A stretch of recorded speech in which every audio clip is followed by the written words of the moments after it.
अजित पवारांचा ठाकरे सेनेला धक्का पाहायला मिळालेला आहे। पिंपरी चिंचवडमधील शहर प्रमुखानं थेट राष्ट्रवादीत प्रवेश केला। सचिन भोसले यांनी राष्ट्रवादी काँग्रेसमध्ये प्रवेश केलेला आहे। अजित पवारांचं मिशन पिंपरी चिंचवड आपण बघतोय आणि यामध्ये पिंपरी चिंचवडमधील शहर प्रमुखानं थेट एनसीपी मध्ये प्रवेश केलेला आहे। सचिन भोसले असं त्यांचं नाव आहे आणि त्यांनी राष्ट्रवादी अजित पवार गटात ठाकरे सेनेतून थेट प्रवेश केला आहे। त्यामुळे ठाकरे सेनेला पिंपरी चिंचवडमध्ये अजित पवारांनी धक्का दिल्याचं बोललं जात आहे।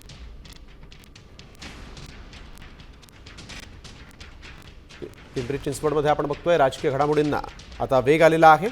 पिंपरी चिंचवडमध्ये दोन्ही राष्ट्रवादी एकत्र येणार असल्याची शक्यता असताना अजित पवारांनी ठाकरे सेनेला धक्का दिलेला आहे।